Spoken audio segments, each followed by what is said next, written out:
waxaanu kuu soo gudbin doonaa muxaadarooyin qisooyin aad u fara badan oo naftaada iyo naftayda anfici doona. haddii aadan hore noogu soo birin fadlan subscribe dheh gambalaalka furo si aad u noqoto daawadaha u horeeya ee dhegaysta ama daawadaha barnaamijyada aanu soo gelino Hoyga Diinta TV. waxaanu mar walba ku casuumi doonaa culummada ugu aqoonta badan geyiga Soomaaliya. waad ka faa'iidayso walaalkaana uga faa'iideey. mahadsanid. بسم الله الرحمن الرحيم. السلام عليكم ورحمة الله وبركاته. daawadayaasha ina daawanaya waxaan jeclahay maanta inaan idiin soo gudbiyo qiso cajiib ah. qisadaasi waxay ka dhacday magaalada Muqdisho ee dalka Soomaaliya. waana qiso xaqiiqo ah oo anigu goobjoog ma ahayn qisadaasi markay dhacaysay, laakiinse ninkii ka sheekeeyay oo aan ka dhageystay ayaa ii sheegay inay xaqiiqo tahay. inta badan culimadu ama dadka waxay aaminsan yihiin qofka markuu hanuunayo muxaadarooyin iyo wacdi loo jeediyo oo kaliya inuu ku hanuuno. waxyaabo badan iyo meelo badan oo hidaayada Ilaahay soo marsiya ayaa jirta. haddaba qisadeenan maanta oo aan doonayo inaan halkan idinkaga soo gudbiyo waxay ku saabsan tahay wiil ay hanuunisay gabar ree akhraad ah. wiil hidaayadiisa ay sabab u ahayd gabar ree akhraad oo dhimatay. marka wiilkani wuxuu ahaa wiil harqaan ayuu toli jiray. suuqa weyn ee Bakaaraha ee magaalada Muqdisho ku yaala ayuu harqaan ku toli jiray. in badan ayuu harqaankaasi ka shaqeynay. harqaanla ayuu ahaa. qof walba shaqadiisu dadka shaqooyinka la gooni ayay haystaan. nin waa macallin iskuul u dhigaa, nin waa harqaanle, nin waa darawal, nin waa krishboy, ninba shaqadiisu waa gooni. ninkan shaqadiisu waxay ahayd harqaanla ayay ahayd.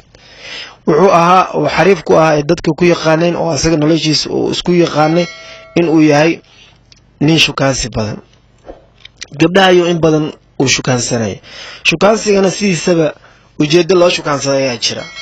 oo qofka ama ninka ragga markuu shukaansanayo waxaa la doonayaa gabadha uu shukaansaday inuu guursado. ninkan gabdhaha ayuu shukaansan jiray asagoo wax dana iyo ka lahayn muraad guursi aan ka lahayn. shukaansigiisuna wuxuu ahaa mid oo isdaba joog ayuu ahaa, kaas oo sida culimada ay noo sheegeen haddii uu shukaansiga sidaas oo kale uu ka noqdo in uu dambi ka soo gaaray. marka Ilaahay ayaa hanuun la doonay ninkaasi. markii dambe gabadhu arko uu shukaansan jiray. midda meesha harqaanka ugu timaado oo macaamiisha u ah uu shukaansan jiray. tu cusub haddii xaafadda timaado uu shukaansan jiray. gaari haddii uu raaco gaariga dadweynaha, gabar hadduu ku arko kursigu fadhiyo mid u dhow ay soo fadhiisato uu shukaansan jiray. gabar ay yaqaanaan gabar la socota hadduu arko uu shukaansan jiray. asaga iyo gabadha waxaa macnaha ka dhaxeeyay inuu shukaansado un. maalin dambe hidaaya ayaa Ilaahay la doonay iyo hanuun, inuu Ilaahay hanuuniyo ayuu ninkan la doonay. waxay sidaasi ahaataba maalin dambe xaafad Balaagsi asagoo maraayo, qofkii yaqaana ayaa yaqaana oo magaalada Muqdisho ku taalo, ayuu la kulmay gabar. habeen ayay ahayd. gabadhii ayay meesha isku arkeen oo isku barteen oo gabadhii ayuu shukaansaday. shukaansigiisu wuxuu socdaba waqti dheer ay isku qaadatay labadooda. markay wada daaheen oo waqtiga ay ku daaheen oo habeenkii waqti dambe ay gaartay ayuu yiri gabadhii aan ku dhaweeyo, gurigaada aan ku dhaweeyo. wuu ka codsa. marka iska dhaafay tiri walaalow hay dhaweynin ay tiri. inay dhaweyso ma rabay, hay dhaweynin. aniga xaqiiqda qaano guriga ana tagayo, haddaad doonto adaan ku dhaweynayaa. markaasuu ka codsaday ilaa aan ku dhaweeyo. sheekadan waxaan ka dhageystay wiilka arinta ay ku dhacday oo ka sheekeynay. wuxuu leeyahay markay gabadhii aan dhaweeyo oo gurigooda aan geeyay, albaabkay gargaraacday, albaabka laga furay, guriga gashay. intay guriga gelin ka hor oo albaabka aysan gargaraacin ayaan banaanka aan istaagnay, meel darjiina oo gurigooda iridooda ku yeesho. aan isla fadhiisanay wax yar aan wada sheekaysanay. markaa macsalaamay oo dhahay macsalaam oo aan kala tagaynay ayay waxay ugu tiri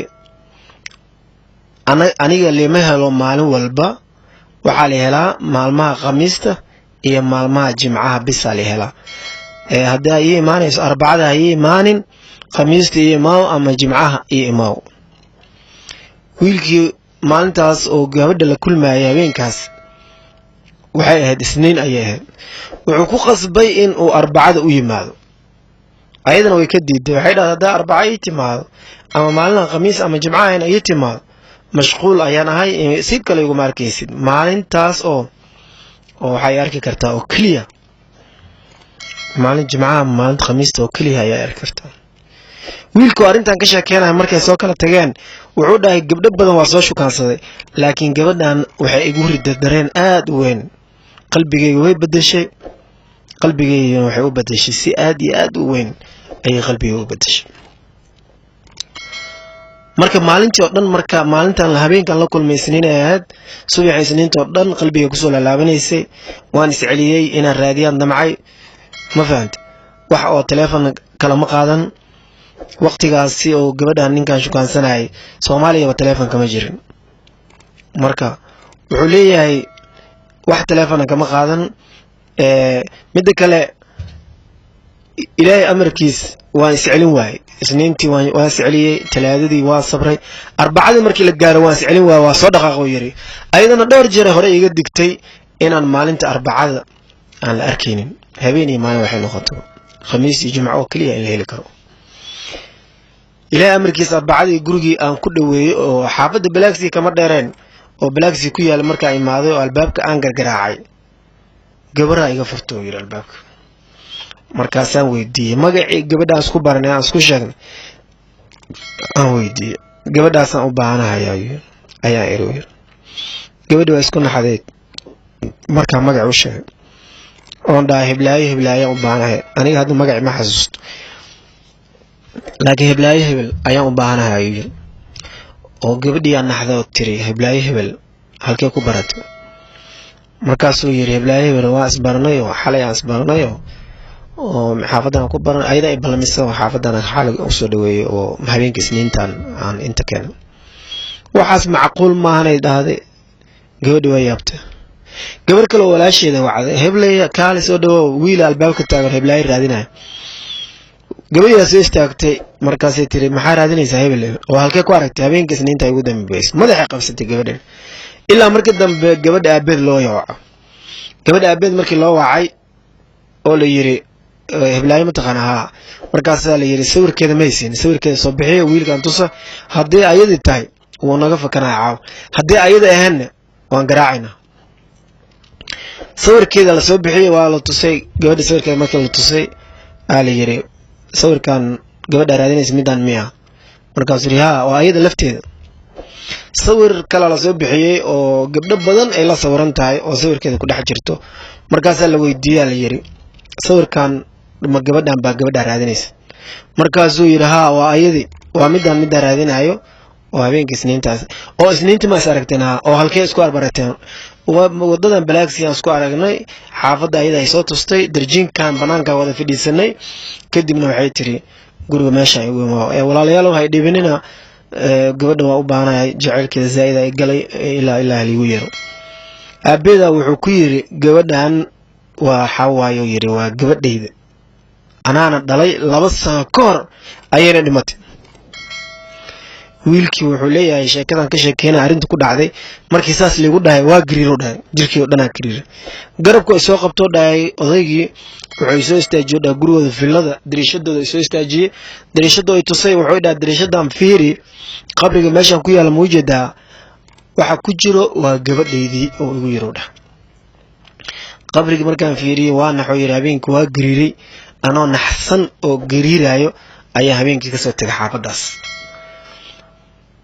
habeenkii oo dhan naxdin waan siixan waayo dhaa quraan la saaray maalintii kale waalidkay oo sheekay arintii dadkii dhan way aamini waayeen maalmo dhan quraan saar igu socday markii wiilku wuxuu leeyahay arintaas waa ku waansamay arintaas liiga sheekay oo gabadhaas ugu dhacday waan ku waansamay gabdhii aan shukaansan jiray shukaansiga beenta aan ku wadi jiray gabadha arkaba aan hore ka shukaansanayay waan iska dhaafo yiri hanuunka ilaahay haayo laakiin wiilkaas waxa sabab u noqotay gabadhaas ayaa sabab u noqotay qisada xaqiiqadeeda ilaahay naga garanayo laakiin ninkan wuxuu sheegay xaqiiqo inay tahay sheekadaas marka dadyo badan oo adduunka waxa jira waxyaabo kala duwan oo ilaahay hidaayad u soo marsiyo waxyaabo kala duwan ay markaas ku hanuuneen ayadoo aayad quraan lagu aqrin ayadoo xadiis lagu aqrin si gooniya hanuunka ilaahay asahayo qalbigiisa qofku doono ayuu hanuunka ku ridaa marka ninkaas gabadhaas ayaa sabab u noqotay qiso kale ayaan idinkaga sheekayn doonaa oo halkan idinkaga soo gudbin doonaa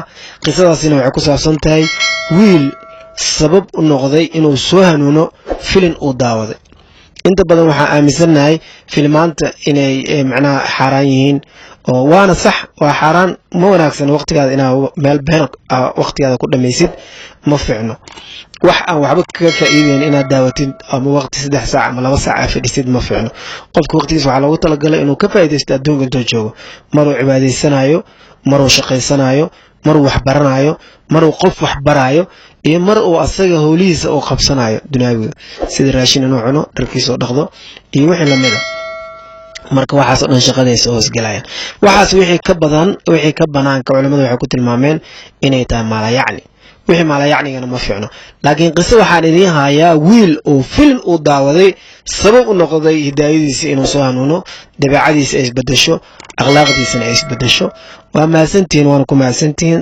daawashada muuqaalkan intaan mid kale hoosaan oo kale aan ku kulmi doono waa idinka tagayaa wasalaamu calaykum waraxmatullaahi wabarakaatu waa mahadsantihiin